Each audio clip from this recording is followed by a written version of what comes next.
Bom dia, irmãos. É ótimo estar aqui, estava com saudade de vocês. Vamos fazer uma oração para começarmos? Pai, muito obrigado por podermos nos dirigir ao Senhor em oração.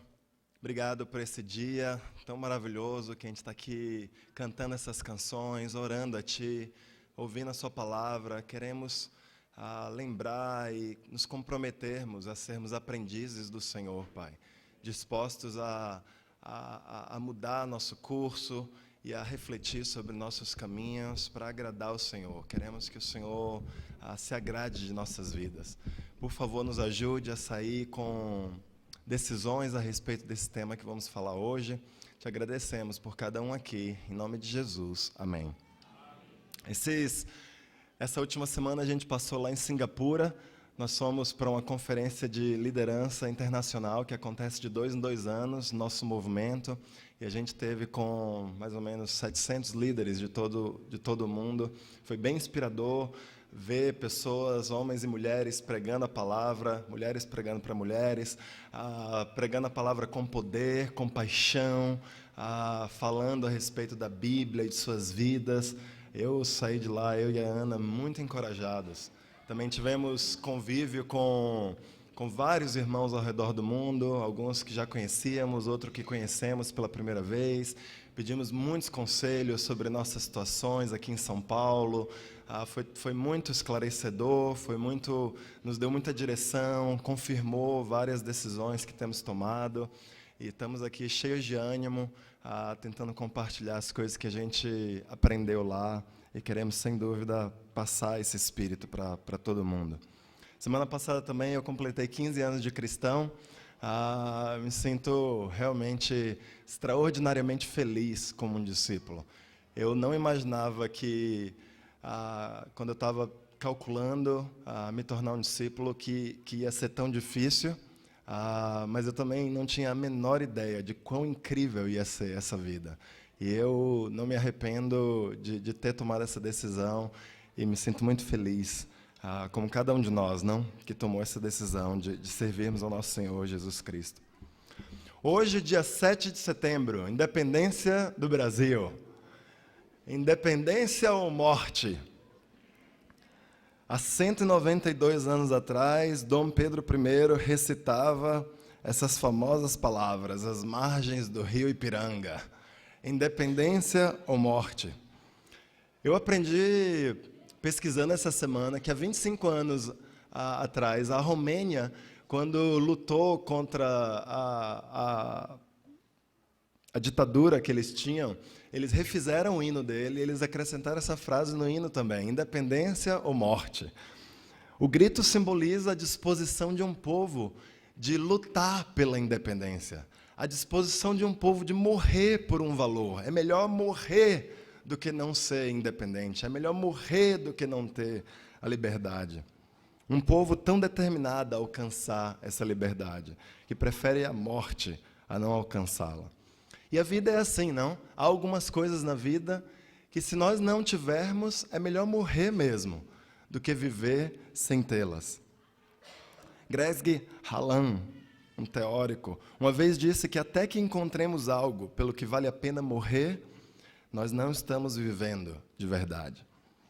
E muitos séculos atrás, Jesus nos ensinou um valor na vida, também sem o qual não vale a pena viver. Esse valor está aqui em Mateus 18, versículos 3 e 4. Eu lhes asseguro que, a não ser que vocês se convertam e se tornem como crianças, jamais entrarão no reino dos céus. Portanto, quem se faz humilde como esta criança, este é o maior no reino dos céus. Sem humildade, não vale a pena viver, de acordo com Jesus. Na verdade, quando a gente fala de humildade, o ponto é humildade ou morte. Porque, de acordo com Jesus, se nós não formos homens e mulheres humildes, nós não vamos entrar no reino dos céus. Nós não vamos conseguir ver a face de Deus. Não importa quão comprometidos nós sejamos, não importa o que fizermos nessa vida, se não houver a humildade em nossos corações, tudo o que fizermos será manchado. Tudo que tentarmos prosseguir na direção de Deus vai estar equivocado, sem humildade. E para entendermos sobre humildade, nós primeiro precisamos pensar um pouco sobre o orgulho. Bem, o orgulho, segundo as Escrituras, ele pode ser um sentimento de alegria e de profundo respeito e gratidão por outra pessoa, não? Quando você fala para o seu filho, para o irmão, eu sinto orgulho de você, porque você respeita, você está vendo crescimento, você vê qualidades admiráveis na outra pessoa, e todos nós temos essas qualidades. E a gente sente orgulho uns dos outros, esse orgulho é bom, e é bom que a gente nutra esse tipo de sentimento uns pelos outros. Mas, frequentemente, no entanto, o orgulho é algo que separa profundamente o homem de Deus. C.S. Lewis, talvez o maior teólogo do século passado, chamou o orgulho de a mãe de todos os pecados. Há alguns pecados que se chamam de pecados capitais que geram outros pecados. O assassinato, por exemplo, ele não gera outro pecado. Você mata alguém e você cometeu aquele pecado, não gera nada mais. Mas a raiva é um pecado capital, porque você sente raiva e você comete muitos outros pecados por causa da raiva. O orgulho, de acordo com essa definição, seria o pecado mais capital que existe. O pecado que gera todos os outros pecados. O pecado que está na raiz de todas as coisas que desagradam a Deus. E por isso a humildade é algo tão sério e algo tão importante aos olhos de Deus.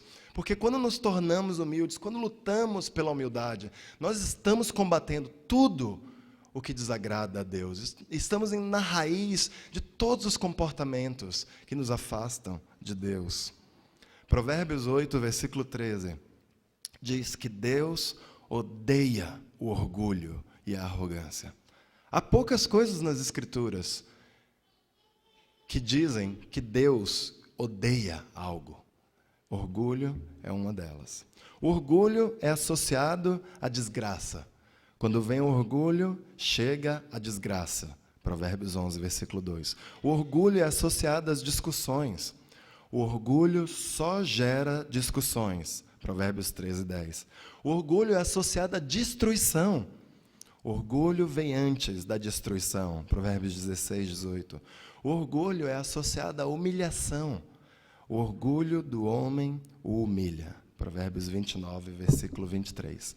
Deus pessoalmente se opõe aos orgulhosos. Deus se opõe aos orgulhosos. A humildade, naturalmente, é o contrário do orgulho. Se o orgulho é o que mais separa o homem de Deus, a humildade é o que mais aproxima o homem de Deus. Se o orgulho é a mãe de todos os pecados, a humildade é a mãe de todas as virtudes. Se o orgulho gera desgraça, a humildade gera bênçãos. Salmo 37 fala que os humildes receberão a terra por herança e desfrutarão pleno bem-estar. Se o orgulho gera discussões, a humildade gera harmonia. Se o orgulho gera destruição, a humildade gera prosperidade. Se o orgulho gera humilhação, a humildade gera graça. Porque Deus concede graça aos humildes.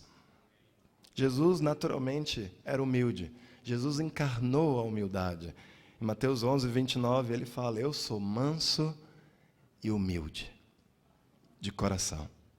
E se nós, como discípulos, não estivermos ativamente imitando essa qualidade de fundação do caráter de Jesus, nós estamos em uma direção diferente da que ele caminhou nessa terra. E hoje a gente vai aprender um pouco sobre humildade, lendo um exemplo nas Escrituras de um rei que lutou entre a humildade e o orgulho. E travou lutas entre a humildade e o orgulho. Nós vamos ler a respeito de Ezequias. E eu não vou convidar você, você fique à vontade para abrir sua Bíblia, mas a vida de Ezequias é narrada em 3 livros diferentes das Escrituras, em Crônicas, em Reis e em Isaías. E a ordem em que os eventos da vida de Ezequias são narrados não é cronológica. Então, a gente precisa reconstruir os eventos que são narrados aqui e ali e tentar achar uma ordem cronológica que faça sentido da vida dele. E essa é uma das possíveis ordens cronológicas que comentaristas acreditam que pode ter acontecido. Vamos ler aqui em 2 Crônicas 28. Acás, o pai de Ezequias, não fez o que o Senhor aprova. queimou sacrifícios no vale de Ben-Hinom e chegou até a queimar seus filhos em sacrifício. Por isso o Senhor, o seu Deus, entregou-o nas mãos do rei da Síria. Os arameus o derrotaram, fizeram muitos prisioneiros entre o seu povo e os levaram para Damasco. Israel também lhe infligiu grande derrota.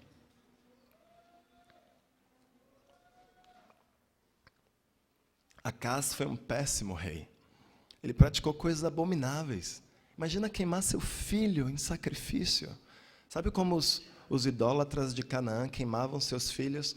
Havia uma estátua que eles aqueciam debaixo de uma fornalha. Essa estátua tinha uma certa parte oca nela. E os pagãos subiam em um certo vale, uma certa colina, onde a estátua ficava embaixo.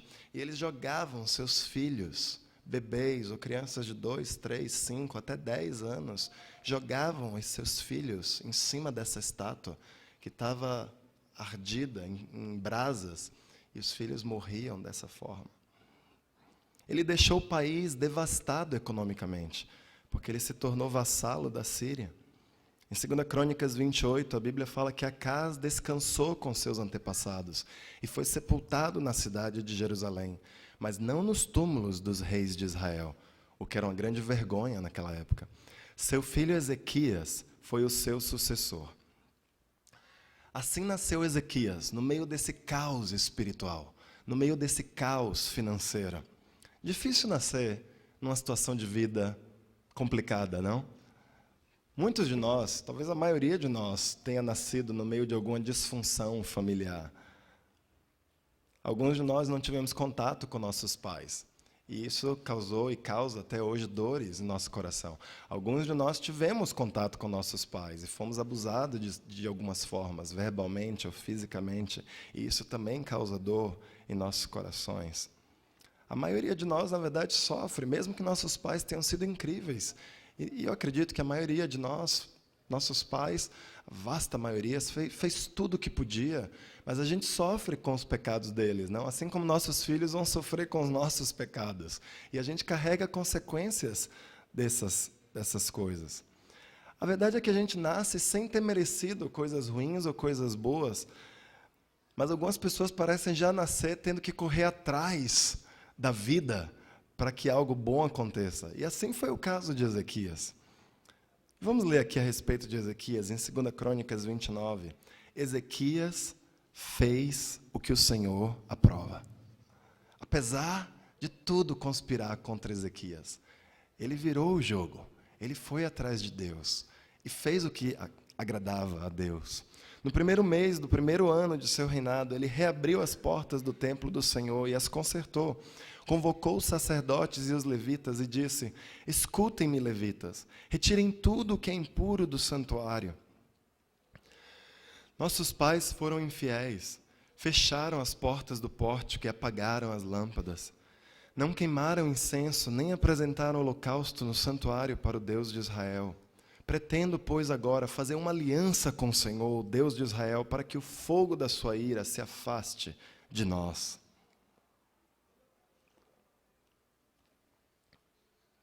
Ezequias foi humilde para retirar do santuário aquilo que era impuro. Acás tinha colocado ídolos dentro do santuário. Acás tinha colocado ídolos dentro do Santo dos Santos, o lugar que simbolizava a presença de Deus, e tinha contaminado dessa forma o santuário. Ezequias foi humilde para reacender a chama do fogo perpétuo. Lá dentro do santuário existia uma chama que deveria ficar acesa 24 horas por dia, 365 dias por ano. Esse fogo simbolizava várias coisas. Simbolizava a presença contínua de Deus no meio do templo e no meio da nação de Israel. Significava um sacrifício de adoração contínuo que a nação oferecia a Deus, entre outras coisas que esse fogo simbolizava. O fogo apagado significava que Deus não estava mais entre o povo. E Ezequias foi humilde para fazer uma nova aliança com Deus. Renovou os votos de fidelidade da nação. Renovou os votos de obediência da nação. Renovou os votos de servidão da nação diante de Deus. Irmãos, eu quero perguntar a nós, como anda a nossa humildade? Nós temos retirado de nossa vida aquilo que é impuro. Nós temos feito uma aliança com Deus para obedecê-lo de todo o coração, para nos prostrarmos como servos diante de Deus em todas as situações, as fáceis e as difíceis em nossas vidas. Nós temos mantido vivo o fogo do Espírito, a paixão por Deus, não só viver no automático de fazer as coisas que Deus pede de nós, mas lutar para fazer de todo o coração aquilo que Deus pede de nós. Provérbios 15, versículo 33, fala que o temor do Senhor ensina a sabedoria e a humildade antecede a honra. Ezequias foi honrado porque ele foi um homem humilde. Deus reconstruiu uma nação acabada porque ele viu humildade no coração de um homem. 2 Reis 18, versículo 8, fala que desde a torre de sentinela até a cidade fortificada, ele derrotou os filisteus até Gaza e o seu território. Gaza era uma das principais cidades filisteias.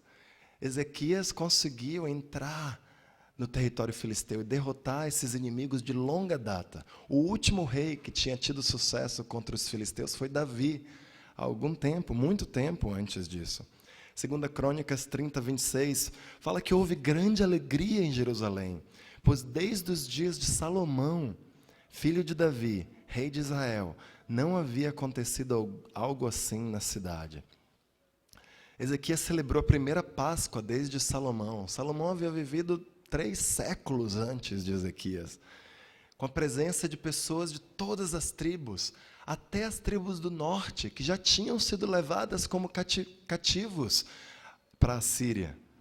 2 Crônicas 31, versículos 10 e 11, fala que o sumo sacerdote Azarias respondeu: desde que o povo começou a trazer suas contribuições ao templo do Senhor, nós temos tido o suficiente para comer e ainda tem sobrado muito, pois o Senhor tem abençoado o seu povo. E esta é a grande quantidade que sobra. Deus abençoou materialmente a nação. Uma nação pobre, escrava, dominada pela Síria, agora estava tendo dinheiro e posses suficientes para dar mais do que suficiente para reconstruir o templo. Ezequias prosperou porque foi humilde diante de Deus. Incrível, não? Mas olha o que aconteceu em 2 Crônicas 32, 31. Quando vem a glória, quando vem o sucesso, quando vem a bênção de Deus, o nosso coração é terrivelmente tentado a nos orgulhar e achar que as bênçãos são resultado das nossas boas ações, são resultado do nosso bom coração, se é que isso existe. Mas quando os governantes da Babilônia enviaram uma delegação para perguntar-lhe a Ezequias acerca do sinal miraculoso que havia ocorrido no país, Deus o deixou para prová-lo e para saber tudo o que havia em seu coração. Quando a Bíblia fala que Deus deixa alguém, isso não quer dizer que Deus se afastou dessa pessoa. O que esse idioma, essa expressão idiomática quer dizer, olha, Deus quis ver o que realmente estava lá no coração daquele homem. 2 Reis 20 fala que Ezequias recebeu em audiência os mensageiros da Babilônia e mostrou-lhes tudo o que havia em seus armazéns, a prata, o ouro, as especiarias e o azeite finíssimo, o seu arsenal e tudo o que estava em seus tesouros. Não houve nada em seu palácio ou em seu reino que Ezequias não lhes mostrasse. Então o profeta Isaías foi ao rei Ezequias e lhe perguntou: o que esses homens disseram? De onde vieram? Ezequias respondeu: de uma terra distante, vieram da Babilônia. O profeta perguntou: o que eles viram em seu palácio? Disse Ezequias: viram tudo em meu palácio. Não há nada em meus tesouros que não lhes tenha mostrado. Então Isaías disse a Ezequias: ouça a palavra do Senhor. Um dia tudo que se encontra em seu palácio, bem como tudo que os seus antepassados acumularam até hoje, será levado para a Babilônia. Nada restará, diz o Senhor. Alguns dos seus próprios descendentes serão levados, e eles se tornarão eunucos no palácio do rei da Babilônia. Respondeu Ezequias ao profeta: Boa é a palavra do Senhor que você anunciou, pois ele entendeu que durante sua vida haveria paz e segurança. Sabe, em vez de Ezequias reconhecer a mão de Deus e a bênção de Deus, que é o único que pode transformar uma nação, que pode transformar uma vida, ele se gabou, ele ficou se achando. Olha quanto ouro existe, olha quantos tesouros, olha o que o meu grande poder e minha grande força construiu, Babilônias. E ele ficou tão orgulhoso, que quando Isaías vem e pronuncia julgamento para ele, olha o que ele fala: boa é a palavra que o Senhor falou. Tudo bem que meus descendentes, talvez meus filhos ou meus netos, vão se tornar eunucos e vão ser levados como prisioneiros para outro país. Muito boa, porque não vai acontecer, pelo menos não vai acontecer durante minha vida. O orgulho cega a gente de tal forma que você para de pensar nos outros, que você fica cego sobre a gravidade das suas ações e o impacto que isso causa na vida de outras pessoas. E com o orgulho, de fato, vem a queda. Em 2 Reis 20, a Bíblia fala que naquele tempo Ezequias ficou doente, quase morreu. O profeta Isaías, filho de Amós, foi visitar e lhe disse: assim diz o Senhor, põe em ordem a sua casa, pois você vai morrer, não se recuperará. Doença. Nada trágico como uma doença, não? Para humilhar a gente. Nada como uma doença terminal, uma notícia de que, já era, acabou. Você tem pouco tempo de vida. O versículo 1 aqui fala sobre naquele tempo. Tempo do quê? Vários estudiosos acreditam que o tempo era o tempo da invasão da Síria. Em 2 Reis 18, fala que no 14º ano do reinado do rei Ezequias, Senecaribe, rei da Síria, atacou todas as cidades fortificadas de Judá e as conquistou. Sabe, a doença de Ezequias estava acontecendo, possivelmente, ao mesmo tempo, e talvez por causa até da invasão dos assírios. O reino de Judá foi atacado, e todas as cidades de Judá foram conquistadas, com exceção de Jerusalém. Ezequias, ele herdou um reino arruinado, e aí ele foi humilde, e Deus construiu algo incrível, materialmente muito próspero. Mas aí Ezequias ficou orgulhoso, e Deus destruiu toda aquela prosperidade, e destruiu todas as cidades. E o fato é que nesse momento da vida de Ezequias, o reino que ele governava estava pior do que quando ele havia assumido a nação depois da morte de seu pai, Acás. É assim que Deus faz. Deus não tem problema de pegar um homem orgulhoso e humilhá-lo. E Deus não tem problemas de pegar um homem humilde e honrá-lo. E Deus vai fazer isso com nossas vidas, irmãos, tantas vezes quanto for necessário, para aprendermos a lição de que somos pó da terra e de que sem Deus não somos nada, não podemos nada, não temos nada que valha alguma coisa. Mas com Deus somos tudo, temos tudo para falar, podemos qualquer coisa juntos com Deus. Se a humildade constrói, levanta, o orgulho destrói e abaixa. Mas esse não foi o fim da história. Em 2 Reis 20, a Bíblia relata que Ezequias virou o rosto para a parede e orou ao Senhor: lembra-te, Senhor, como tenho te servido com fidelidade e com devoção sincera. Tenho feito o que tu aprovas. E Ezequias chorou amargamente. Antes de Isaías deixar o pátio intermediário, a palavra do Senhor veio a ele: volte e diga a Ezequias, líder do meu povo, assim diz o Senhor, Deus de Davi, seu predecessor, ouvi sua oração e vi suas lágrimas, eu o curarei. Daqui a 3 dias você subirá ao templo do Senhor, acrescentarei 15 anos à sua vida e livrarei você e esta cidade das mãos do rei da Assíria. Eu defenderei esta cidade por causa de mim mesmo e do meu servo Davi. Ezequias se humilha, ele chora amargamente. Sabe, se a gente vai se humilhar, precisa haver choro amargo em nossos corações. Precisa haver um momento em que nos quebrantamos. Precisa haver um momento em que vemos a consequência de nossos pecados sobre nossa vida, sobre a vida de outras pessoas. E humildade não é algo que precisa demorar para ser abençoado por Deus. Isaías tinha saído do quarto do rei, tinha descido as escadas do templo, estava passando pela parte intermediária do palácio do rei, e Deus fala para o rei: volte. Isaías: como assim, volte para onde? Eu acabei de pronunciar julgamento. Volte, fale para o rei que eu vou perdoá-lo, que eu vou trazer cura para a vida dele. Isaías: tá bom, vou voltar, provavelmente feliz. O que aconteceu entre os 15 minutos de eu ter saído do quarto do rei e estar aqui, saindo no pátio? Ezequias se humilha, é curado da sua doença. E mais, em 2 Reis 19,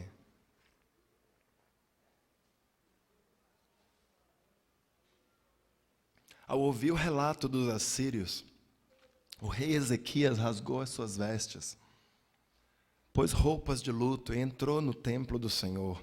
Hoje é dia de angústia, de repreensão e de humilhação. Estamos como uma mulher que está para dar à luz filhos, mas não tem forças para fazê-los nascer. Assim diz o Senhor: não tenha medo das palavras que você ouviu, das blasfêmias que os servos do rei da Síria lançaram contra mim. Ouça, eu farei tomar a decisão de retornar ao seu próprio país, quando ele ouvir certa notícia, e lá o farei morrer à espada. Ele não invadirá esta cidade, nem disparará contra ela uma só flecha. Eu a defenderei e a salvarei, por amor de mim mesmo e do meu servo Davi.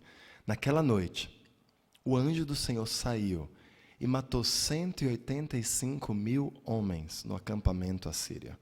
Quando o povo se levantou na manhã seguinte, o lugar estava repleto de cadáveres. Uau! 185.000 soldados. Tem um estudioso que acredita que houve uma praga entre os assírios. Uma praga fulminante, que provavelmente os assírios tinham vindo de uma outra nação, lá do sul, e que eles tinham contraído isso. Eu não sei, isso é pura especulação. Mas eu fico imaginando, o anjo da morte passou pelo exército assírio e matou, e nenhuma só flecha foi disparada contra aquela cidade. Esse é o poder da humildade. Aciona o coração de Deus.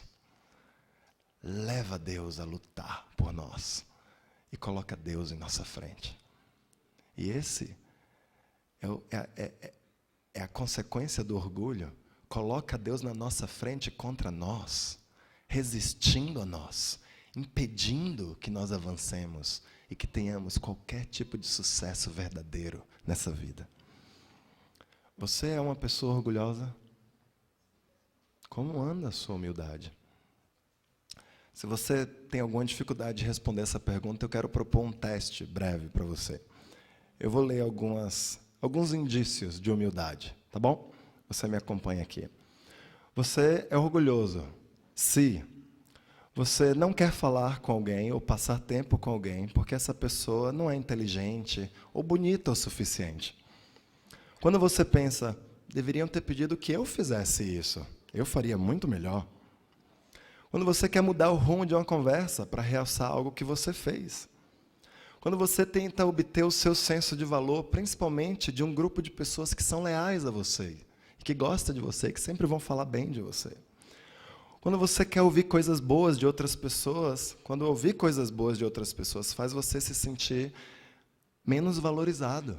Você ouve alguém elogiando um terceiro e aí você se sente mal. Puxa, mas e eu? Quando você pensa o seguinte a respeito de conselhos. Conselhos são só conselhos. Eu não tenho que seguir conselhos. A gente entende que conselhos são perspectivas diferentes e que a gente deve considerá-los e decidir tomar as nossas próprias decisões. Mas quando a gente não considera conselhos, isso é um sinal de orgulho. Quando falta de transparência sobre áreas importantes de sua vida, como seus tempos com Deus, seu casamento, seu namoro, suas finanças. Pedir ao seu cônjuge que não compartilhe dos problemas do seu casamento com outros, nem peça ajuda, porque isso faz você ficar mal na fita. Não pedir conselhos e ajuda sobre áreas vitais da sua vida, como criação de filhos, emprego, finanças, evangelismo. Saber que você está errado, mas não admitir o fato para si mesmo nem para os outros. Para os homens, ficar defensivo sobre algo que uma mulher falou para você. Para os líderes, pregar sobre o que os outros deveriam estar fazendo, mas não ser aberto sobre o fato de você não estar fazendo. Achar que a sua abordagem ao fazer as coisas é muito melhor do que a dos outros. Ficar sabendo de problemas de outras pessoas e se sentir superior, porque pelo menos você não tem esse tipo de problema. Ouvir alguém falar em público e esperar que seu nome seja mencionado por alguma coisa boa que você fez. Sentir-se enganado quando você não recebe alguma responsabilidade para a qual se achava a pessoa ideal. Ouvir a certas pessoas sem muito interesse, porque elas não são pessoas tão importantes assim. Achar que um cristão mais jovem ou uma pessoa mais simples não pode te ajudar, porque não entende de verdade suas questões. Receber uma grande responsabilidade e começar a fazer um monte de coisas sem nem orar primeiro. Raramente pedir de verdade que outras pessoas orem por você. Não se voluntariar para fazer alguma coisa, porque você tem medo de cometer erros e você não quer falhar. Não dar apoio e incentivo aos colegas, não celebrar as vitórias deles, porque você é altamente competitivo. Interromper e terminar as frases das pessoas, porque você não está realmente interessado em ouvir o que as pessoas têm para falar. Ter um forte desejo de proteger o seu pedacinho da igreja, sem pensar no bem do todo, em como outras pessoas em outros lugares estão. Não querer fazer algo que você considera simples ou servil demais, como limpar um banheiro ou arrumar cadeiras. Ouvir um conselho, concordar com ele, mas não colocá-lo em prática. Não planejar momentos especiais apenas para estar com Deus. Pensar que o orgulho não é um grande problema para você. Não confessar pecados voluntariamente. Achar que você já é humilde. E aí, vamos levantar as mãos de quem passou no teste? A verdade é que todos nós somos culpados, não é verdade? E muito culpados desse pecado. E porque somos todos culpados, nós todos precisamos de muito esforço para sermos humildes. Na verdade, a humildade é o pecado, é a virtude que funciona da seguinte forma: você nunca é humilde. E se você um dia tem uma chance de ser considerado humilde, é porque você nunca se considera humilde e persegue a humildade com todas as suas forças pelo resto da sua vida. Aí você tem uma chance de um dia Deus falar: você é um homem humilde. Porque você é orgulhoso, reconhece isso e persegue a humildade para sempre. Engraçado, não? Deus tem o seu senso de humor. Como podemos vencer o orgulho, irmãos? Em Lucas 14, versículo 11. Pois todo o que se exalta será humilhado, e o que se humilha será exaltado. Tiago 4, versículo 10. Humilhem-se diante do Senhor, e Ele os exaltará. 1 Pedro 5, versículo 6. Portanto, humilhem-se debaixo da poderosa mão de Deus, para que Ele os exalte no tempo devido.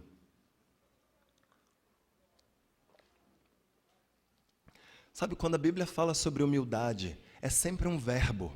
Nunca é vamos ser humildes. É se humilhe, humilhe-se, busque humilhar-se. É uma ação, é algo que a gente persegue, é algo que a gente busca com nossos corações, com nossas ações. O que significa nos humilharmos? A gente não pode tirar o orgulho da nossa natureza humana. Como o orgulho é a mãe de todos os pecados, e do nosso coração brota pecado diariamente, é impossível extirpá-lo dos nossos corações e simplesmente dizer: eu sou uma pessoa humilde. O que significa, então, se humilhar? Bem, para a gente entender isso, a gente precisa entender que Deus, como Deus nos quer ao lado dele, e Deus habita somente com os humildes, Deus está trabalhando para nos humilhar. Deus quer que sejamos humildes. E Deus trabalha ativamente para que cheguemos lá. Isso parece algo horrível, não? Deus quer me humilhar, mas na verdade é algo bom, é algo incrível. E quanto mais rápido nos submetermos a esse processo que Deus está fazendo, mais rápido temos a chance de chegar lá. Porque é com os humildes que Deus habita.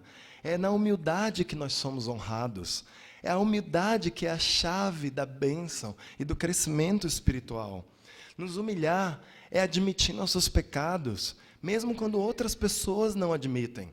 É você confessar o seu pecado, que talvez seja desse tamanho, mesmo que a pessoa diante de você tenha pecados desse tamanho.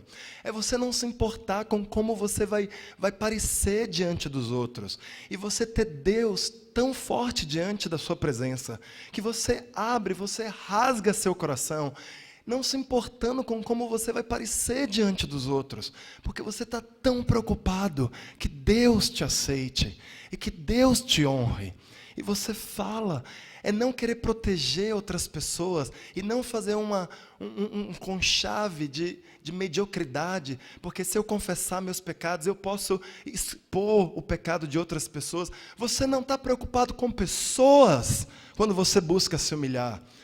Lá em Éfesos, quando as pessoas confessaram seus pecados de magia, elas foram diante de uma cidade, provavelmente de milhares de pessoas, e expuseram seus pecados de magia. Você acha que todos os magos confessaram seus pecados e se arrependeram? Não, mas os magos foram lá e confessaram mesmo assim, mesmo que isso deixasse os outros mal na fita, porque eles estavam convictos sobre seus pecados, e eles rasgaram seu coração diante de Deus. Falaram, é meu pecado, eu tenho cometido maldade, eu sou essa pessoa mesmo. Se humilhar é buscar ser um servo de outras pessoas. É entender que todos nós temos situações muito difíceis em nossas vidas. Mas que ainda assim Deus espera que nós nos envolvamos na vida uns dos outros. Que nós pensemos nas necessidades dos outros. E não fiquemos só em nosso mundinho, tentando resolver só os nossos problemas. Mas nos colocar à disposição de outras pessoas também. É aprender a amar pessoas que não podem retribuir o nosso favor, que não podem dar de volta o nosso amor. É dar mesmo assim, mesmo que ninguém veja o que temos dado, o que estamos fazendo pelos outros. É abraçar situações da vida que nos desafiam, que nos humilham.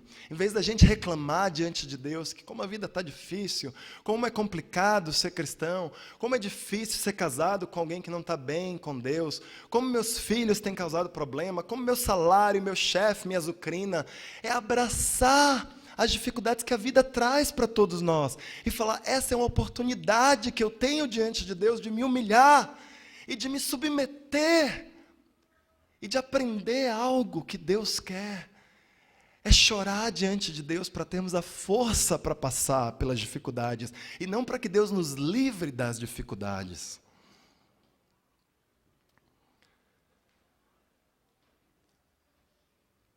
Sabe, humildade e orgulho vai custar tudo o que temos para sermos homens e mulheres humildes. Tem uma fábula do porco e da galinha. Você já ouviu? A galinha e o porco estavam querendo abrir um negócio. E a galinha fala, ei, porco, vamos abrir um restaurante, vai ser demais. E o porco fala, não sei não, qual que seria o nome desse restaurante? A galinha fala, que tal pernil com ovos? A galinha, eu estou fora. O porco falou, eu estaria comprometido, você estaria só envolvida com esse restaurante. E a verdade é que, olha, se a gente quer ser humildes, não dá para ser a galinha na busca da humildade. Não dá para só achar que a humildade é uma boa ideia. Eu tenho certeza que todos nós aqui, discípulos, achamos que a humildade é uma ótima ideia. Sim, óbvio, ser humilde. Jesus era humilde, manso de coração, eu também quero ser. Nós vamos precisar ser os porcos na busca da humildade. Vai precisar sair da nossa carne. Vai ser pernil com ovos. Vai ser João e Maria com humildade. Nós vamos precisar lutar e rasgar nossos corações, irmãos, para sermos homens e mulheres humildes e nos comprometer com a busca pela humildade. Interessante pensar em como a história de Ezequias termina, para a gente concluir. Em Isaías 38, a gente tem um trecho desse livro que foi provavelmente escrito pelo próprio Ezequias. E olha o que ele fala, numa oração dele a Deus. A minha casa foi derrubada e tirada de mim, como se fosse uma tenda de pastor. A minha vida foi enovelada, como faz o tecelão, e ele me cortou como um pedaço de tecido. Dia e noite foste acabando comigo. Assim que Ezequias se sentia quando Deus o humilhou. Eu esperei pacientemente até o alvorecer, mas como um leão, ele quebrou todos os meus ossos. Dia e noite foste acabando comigo. Eu gritei como uma andorinha, como um tordo. Gemi como uma pomba chorosa. Olhando para os céus, enfraqueceram-se os meus olhos. Estou aflito, ó Senhor, vem em meu auxílio. Mas que posso dizer? Ele falou comigo, e Ele mesmo fez isso. Andarei humildemente toda a minha vida, por causa dessa aflição da minha alma. Senhor, por tais coisas os homens vivem, e por elas também vive o meu espírito. Tu me restauraste a saúde, e deixaste-me viver. Foi para o meu benefício que tanto sofri.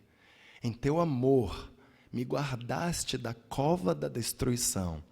Lançaste para trás de mim todos os meus pecados. Ezequias foi um dos reis mais confiantes e mais bem-sucedidos na história da nação de Judá. E é exatamente isso que a humildade gera: vitória e confiança.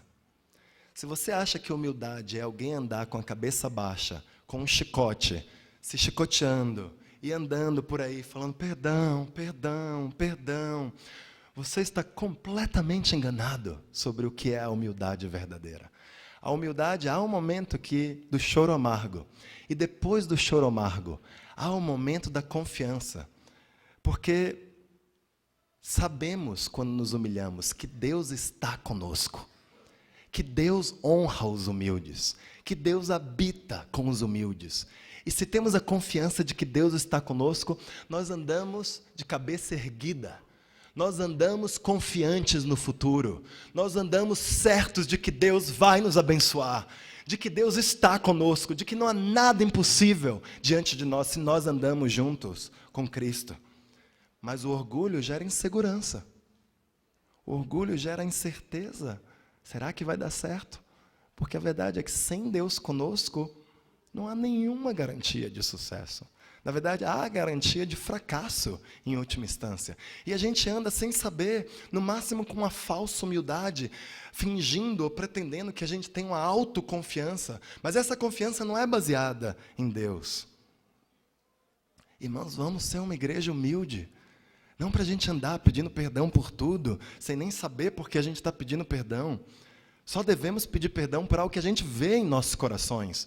Pedir perdão é uma mera consequência de um quebrantamento de coração, de algo que a gente enxerga em nossos corações e que gera quebrantamento diante de Deus em primeiro lugar. Mas se há o quebrantamento, vamos pedir perdão. Vamos a qualquer pessoa nessa igreja, a qualquer pessoa nessa cidade, a qualquer pessoa em qualquer lugar do mundo, nos humilhar, pedir perdão e andar confiantes e certos da vitória. Amém? Há quase 2 séculos, Dom Pedro I gritava: independência ou morte? Porque ele achava que a independência era uma causa pela qual valia morrer. Hoje, Jesus propõe para nós: humildade ou morte? Vamos ser uma igreja humilde. Obrigado, irmãos.